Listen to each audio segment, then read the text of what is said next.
Hello, everybody. Thank you so much for tuning in today. This is the Bodega Cat Book Club Financial Edition. And today we're continuing our reading of The Creature from Jekyll Island by G. Edward Griffin. And we'll be reading Chapter 5, Part 1 today. So here we go. And I'm going to move the camera in a little bit so you guys can follow. Or you guys can follow in your own book if you have a copy of it. But either way, whatever works for you.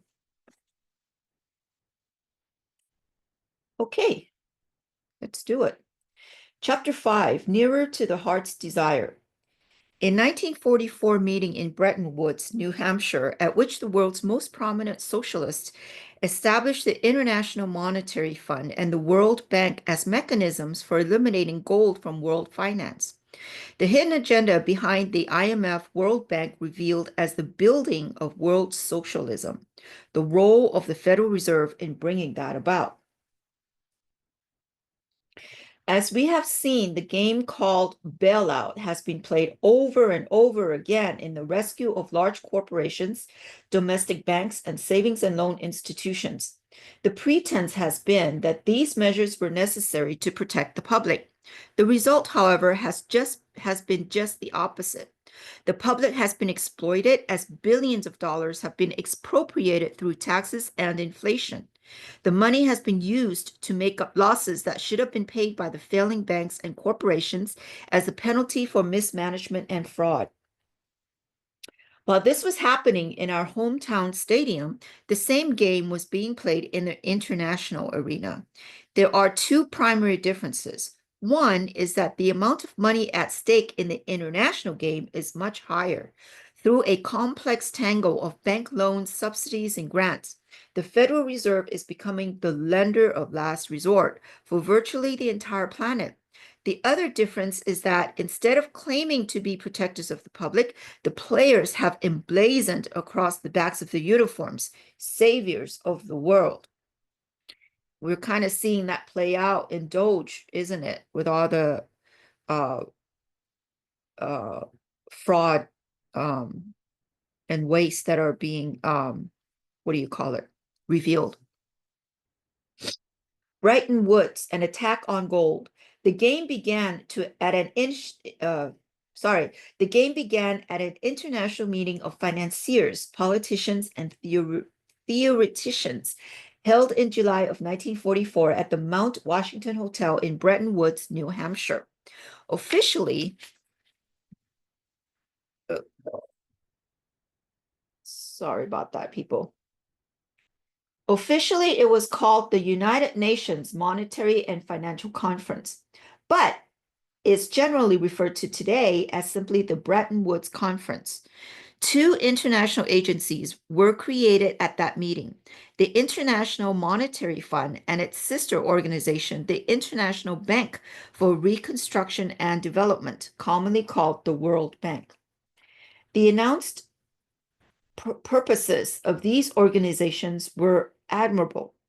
The World Bank was to make loans to war-torn and underdeveloped nations so they could build stronger economies.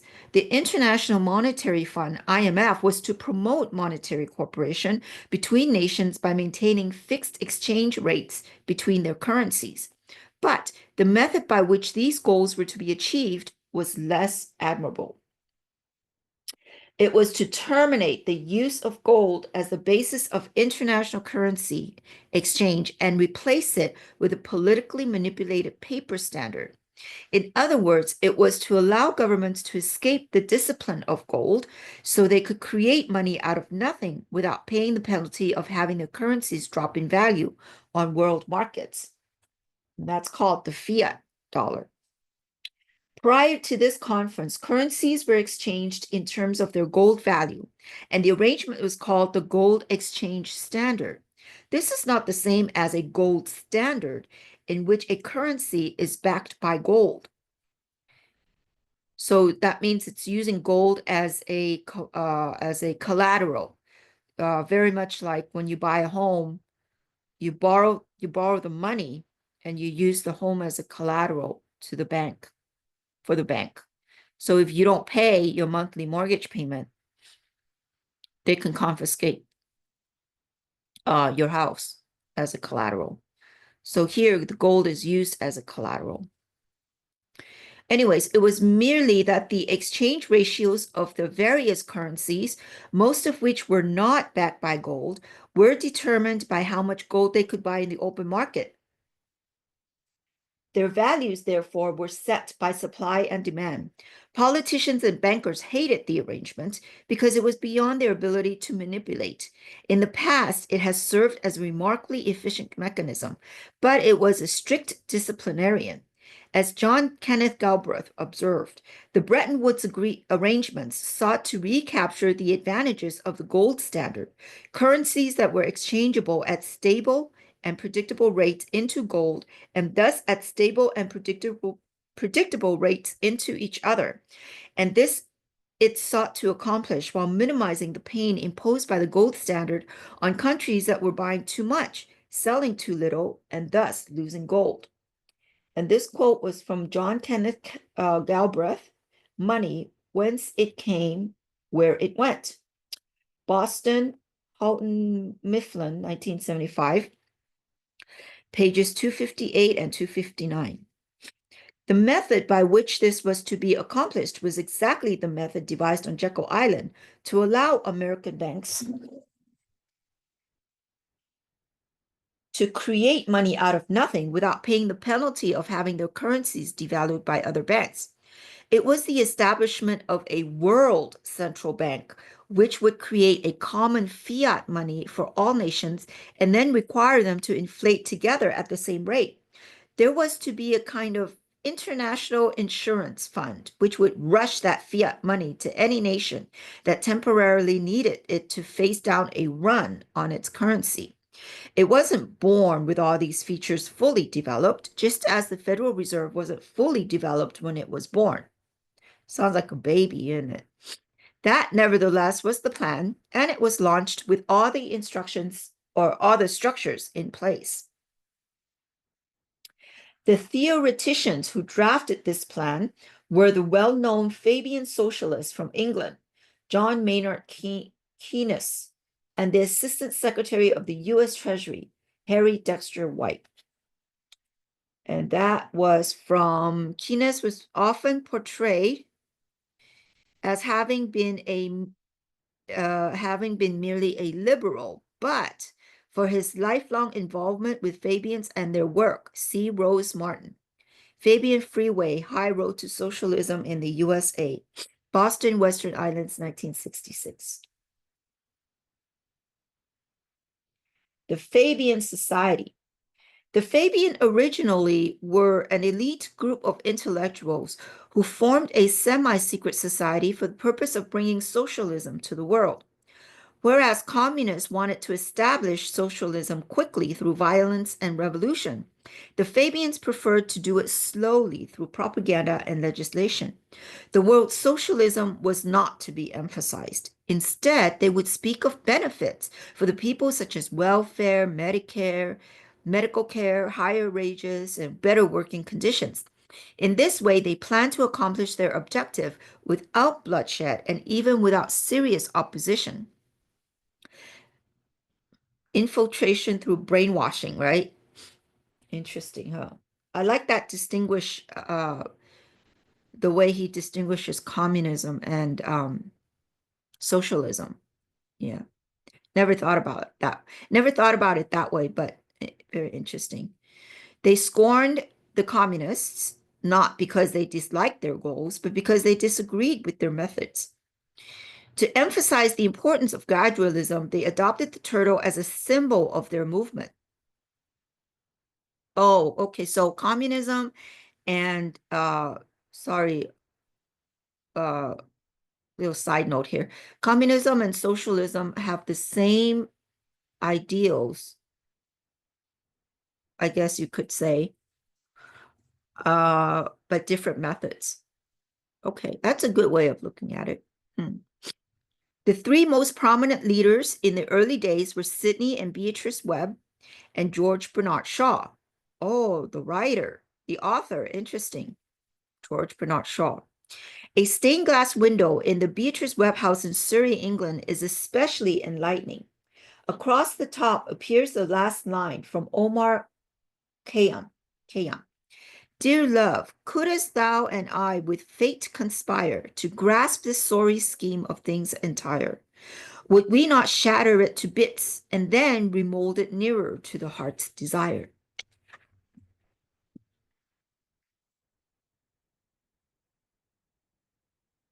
Beneath the line, remolded nearer to the heart's desire, the mural depicts Shaw and Webb striking the earth with hammers. Across the bottom, the masses kneel in worship of a stack of books advocating the theories of socialism. Thumbing his nose at the docile masses is H.G. Wells, who, after quitting the Fabians, denounced them as the new Machiavellians. The most revealing component, however, is the Fabian crest, which appears between Shaw and Webb. It is a wolf in sheep's clothing. And that was from C. Zygmunt Dobbs, The Great Deceit. Social Pseudosciences, West Savo, New York, Veritas Foundation, 1964. Opposite, page 1. Also, Rose L. Martin, Fabian Freeway, High Road to Socialism in the USA. Boston, Western Islands, 1966, page 30-31. I guess that's what motivated H.G. Wells to write all the books that he wrote, right? Like 1984 and all that. I think he wrote 1984, if I remember. Correct me if I'm wrong, people, because I don't remember things, so I'm usually pretty wrong about stuff like that.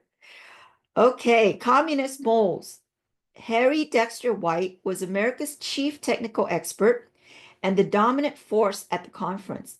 He eventually became the first executive director for the United States at the IMF. An interesting footnote to this story is that White was simultaneously a member of the Council on Foreign Relations, CFR, and a member of a communist espionage ring in Washington while he served as Assistant Secretary of the Treasury.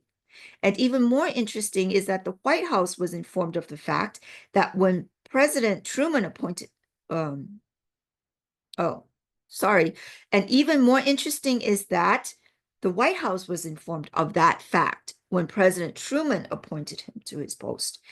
The FBI had transmitted to the White House detailed proof of White's activities on at least 2 separate occasions.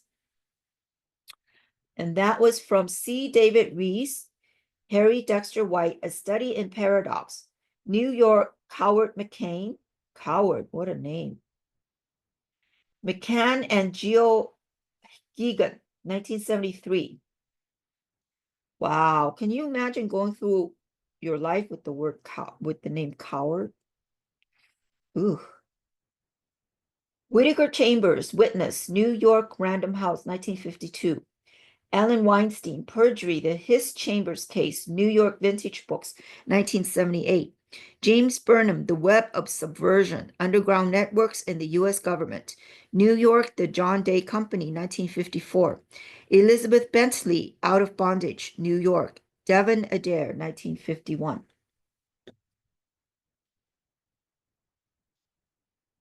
Serving as the technical secretary at the Bretton Woods Conference was Virginia Frank Coe, a member of the same espionage ring to which White House belonged. Coe later became the first secretary of the IMF. Sounds like infiltration right there. Thus, completely hidden from public view, there was a complex drama taking place in which the intellectual guiding lights at the Bretton Woods Conference were Fabian socialists and communists. Although they were in disagreement over method, they were in perfect harmony on goal, international socialism. There were undoubtedly other reasons for communists to be enthusiastic about the IMF and the World Bank, despite the fact that the Soviet Union elected at the time not to become a member. Okay, hold on a second. The goal of the organizations was to create a world currency, a world central bank, and a mechanism to control the economies of all nations. In order for these things to happen, the United States would, of necessity, have to surrender its dominant position. In fact, it would have to be reduced to just one part of the collective whole. That fit in quite nicely with the Soviet plan. Furthermore, the World Bank was seen as a vehicle for moving capital from the United States and other industrialized nations to the underdeveloped nations, the very ones over which Marxists have always had the greatest control. They looked forward to the day when we would pay their bills. It has all come to pass. IMF structure and funding. The International Monetary Fund appears to be a part of the United Nations, much as the Federal Reserve System appears to be a part of the United States government, but it is entirely independent. It is funded on a quota basis by its member nations, almost 200 in number. The greatest share of capital, however, comes from the more highly industrialized nations such as Great Britain, France, Japan, and Germany. The United States contributes the most at about 20% of the total. In reality, that 20% represents about twice as much as the number indicates, because most of the other nations contribute worthless currencies, which no one wants. The world prefers dollars. One of the routine operations at the IMF is to exchange worthless currencies for dollars, so the weaker countries can pay their international bills. This is supposed to cover temporary cash flow problems. It is a kind of international FDIC which rushes money to a country that has gone bankrupt so it can avoid devaluing its currency. The transactions are seldom paid back. Although escape from the gold exchange standard was the long-range goal of the IMF, the only way to convince nations to participate at the outset was to use gold itself as a backing for its own money supply, at least as a temporary expedient. As Keynes explained it, I felt that the leading central banks would never voluntarily relinquish the then existing forms of the gold standard, and I did not desire a catastrophe sufficiently violent to shake them off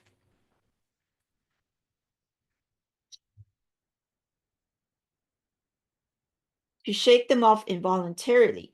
The only practical hope lay, therefore, in a gradual evolution in the forms of a managed world currency, taking the existing gold standard as a starting point. And that quote was from John Maynard Keynes, The Collected Writings of, Volume 5, 1930, RPT, I don't know what that stands for. New York, Macmillan, 1971, page 20, I think, XX.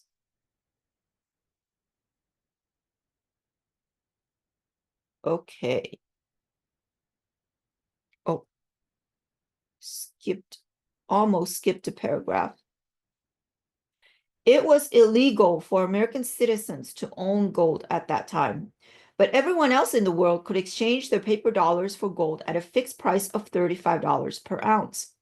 That made it the de facto de facto international currency, because unlike any other at the time, its value was guaranteed. So at the outset, the IMF adopted the dollar as its own international monetary unit. Paper gold. Ah, this is where the derivatives come in. But the Fabian turtle was crawling inexorably towards its destination. In 1970, the IMF created a new monetary unit called the SDR, or Special Drawing Right. The media optimistically described it as paper gold, but it was pure bookkeeping wizardry with no relationship to gold or anything else of tangible value. SDRs are based on credits, which are provided by the member nations. These credits are not money. They're merely promises that the governments will get the money by taxing their own citizens should the need arise. The IMF considers these to be assets, which then become the reserves from which loans are made to other governments. As we shall see in Chapter 10, this is almost identical to the bookkeeping sleight of hand that is used to create money out of nothing at the Federal Reserve System. Dennis Turner cuts through the garbage. SDRs are turned into loans to third world nations by the creation of checking accounts in the commercial or central banks of the member nations in the name of the debtor governments. These bank accounts are created out of thin air.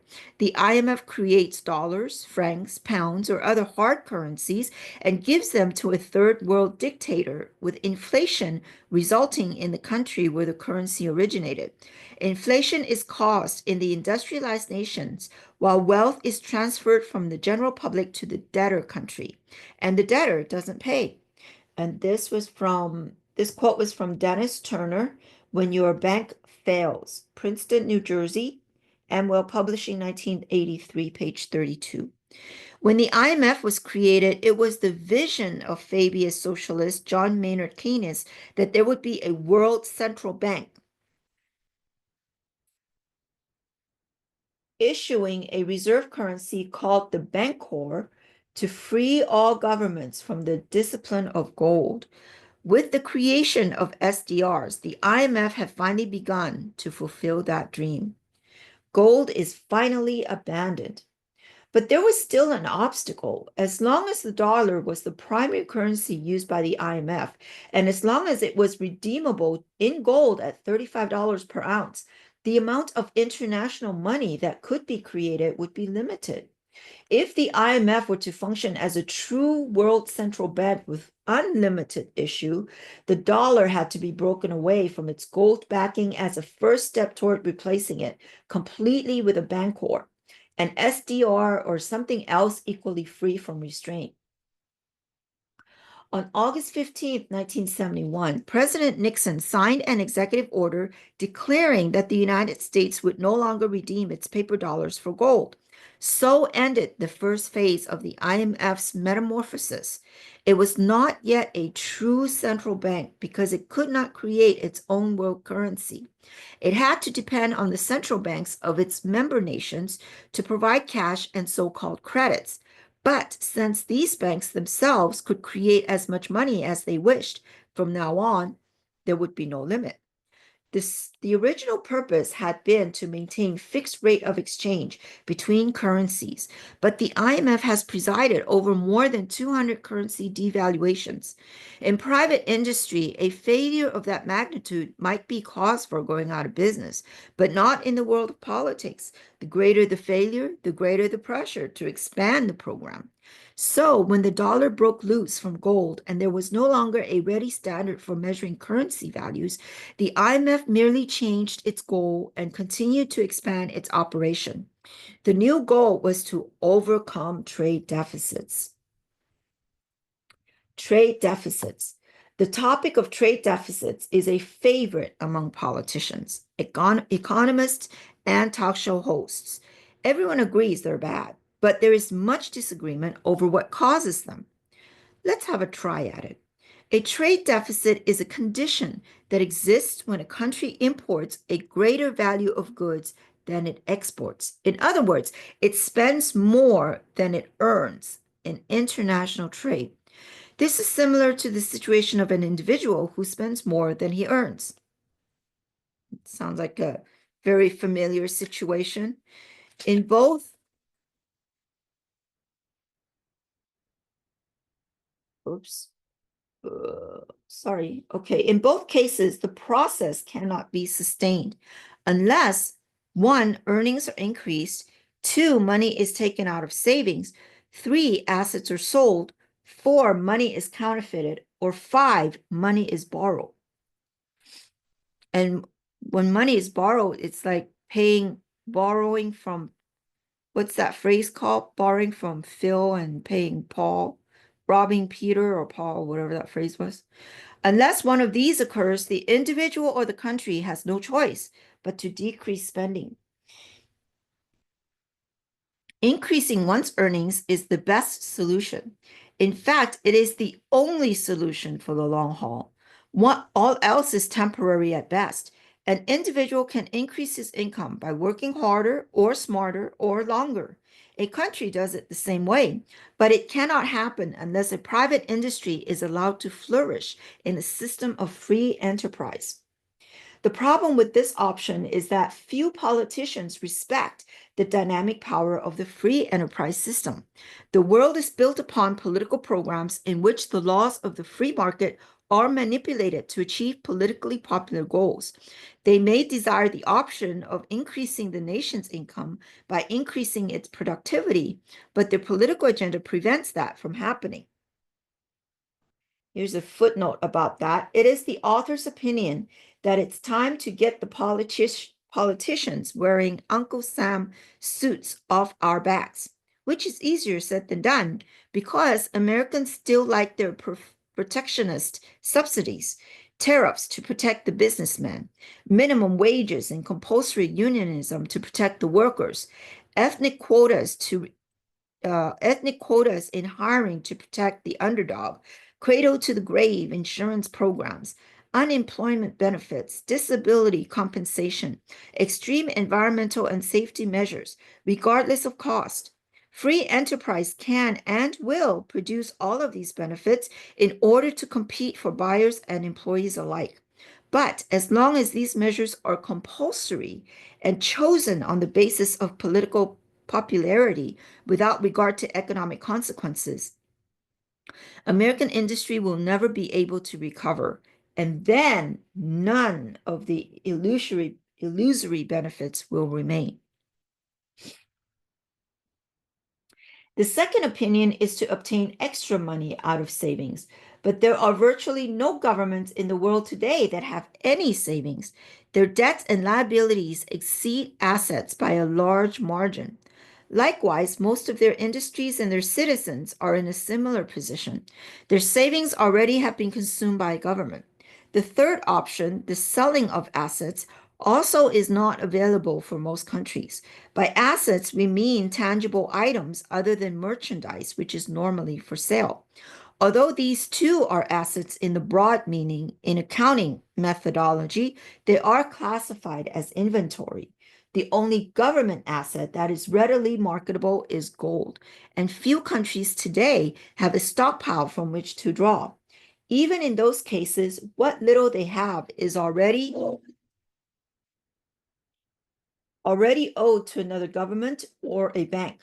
As for private assets, nations can, for a while, sell these to foreign buyers and offset their negative trade balances. That is what has been happening in the United States for many years as office buildings, stocks, factories, and entire companies have been sold to foreign investors. The United States is for sale, isn't it? But the fact remains that the nation is still spending more than it earns, and that process cannot continue indefinitely. Foreign ownership and control over industry and commerce also create sociological and political problems. Underdeveloped countries do not have to worry about any of that, however, because they have few private assets to sell. The counterfeit option. The counterfeit option is available only if a country happens to be in a unique position of having its currencies accepted as the medium of international trade, as has been the case for the United States. In that event, it is possible to create money out of nothing, and other nations have no choice but to accept it, like the Federal Reserve, isn't it? Thus, for years, the United States has been able to spend more money than it earned in trade by having the Federal Reserve create whatever it needed. I just said that. Wow. It's like I'm psychic. When the dollar was separated entirely from gold in 1971, it ceased being the official IMF world currency and finally had to compete with other currencies, primarily the mark and the yen. Mark would be the German mark, and yen would be the Japanese yen, on the basis of its relative merit. From that point forward, its value increasingly became discounted. Nevertheless, it was still the preferred medium of exchange. Also, the US was one of the safest places in the world to invest one's money. But to do so, one first had to convert his native currency into dollars. These facts gave the US dollar greater value on international markets than it otherwise would have merited. So, in spite of the fact that the Federal Reserve was creating huge amounts of money during this time, the demand for it by foreigners was seemingly limitless. The result is that America has continued to finance its trade deficit with fiat money, counterfeit, if you will, a feat which no other nation in the world could hope to accomplish. We have been told that our nation's trade deficit is a terrible thing, and that it would be better to weaken the dollar to bring it to an end. Weakening the dollar is a euphemism for increasing inflation. In truth, America is not hurt by a trade deficit at all. In fact, we are the benefactors while our trading partners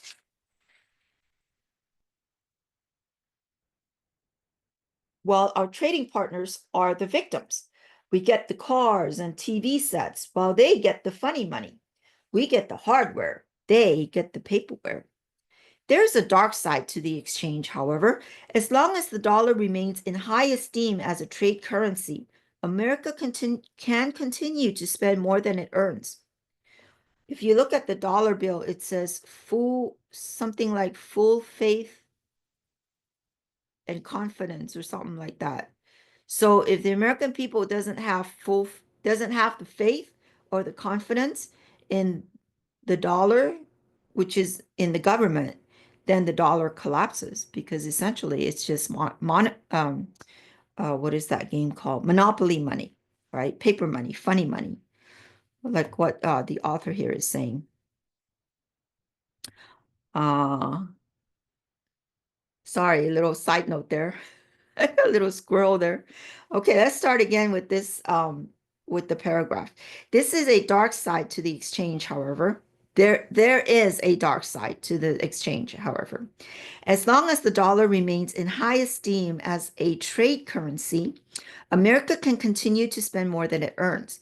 But when the day arrives, as it certainly must, when the dollar tumbles and foreigners no longer want it, the free ride will be over. When that happens, hundreds of billions of dollars that are now resting in foreign countries will quickly come back to our shores as people everywhere in the world attempt to convert them into yet more real estate, factories, and tangible products, and to do so as quickly as possible before they become even more worthless. As this flood of dollars bids up prices, we will finally experience the inflation that should have been caused in years past, but which was postponed because foreigners were kind enough to take the dollars out of our economy in exchange for their products. The chickens will come home to roost, but when they do, it will not be because of the trade deficit.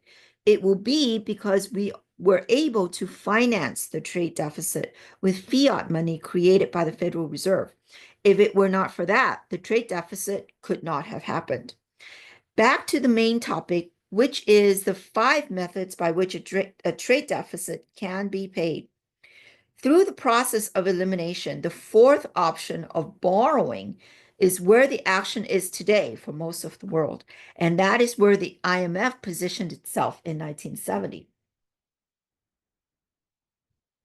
Its new mission was to provide loans so countries can continue to spend more than they earn, but to do so in the name of overcoming trade deficits. IMF loans, doomed but sweet. These loans do not go into private enterprises where they have a chance of being turned for a profit. They go into state-owned and state-operated industries which are constipated by bureaucracy and poisoned by corruption. Doomed to economic failure from the start, they consume the loans with no possibility of repayment. Even the interest quickly becomes too much to handle, which means the IMF must fall back to the reserves, back to the assets, back to the credits, and eventually back to the taxpayers to bail them out.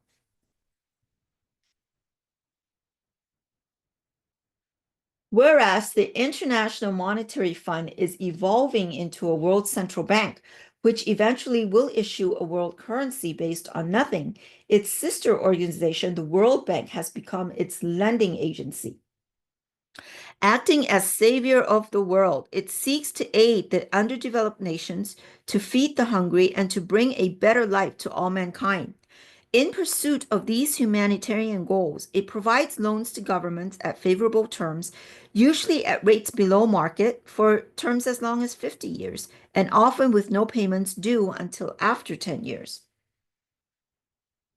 Funding for these loans comes from member states in the form of a small amount of cash, plus promises to deliver about 10 times more if the bank gets into trouble. The promises, described as callable capital, constitute a kind of FDIC insurance program, but with no pretense at maintaining a reserved fund. In that sense, it is more honest than the real FDIC, which does maintain the pretense, but in reality is based on nothing more than a similar promise. Based upon the small amount of seed money plus the far greater amount of credits and promises from governments of the industrialized countries, the World Bank is able to go into commercial loan markets and borrow larger sums at extremely low interest rates. After all, the loans are backed by the most powerful governments in the world, which have promised to force their taxpayers to make the payments if the bank should get into trouble. It then takes these funds and re-lends them to the undeveloped countries at slightly higher rates, making a profit on the arbitrage. So arbitrage means the interest rate profit. So let's say if you get a bank CD as an example, or let's say you get a second mortgage on your loan, like a HELOC, right? I'm just making things up here, 5%, and you loan it out to a friend or whatever for a business venture at 10%. The arbitrage is the 5%.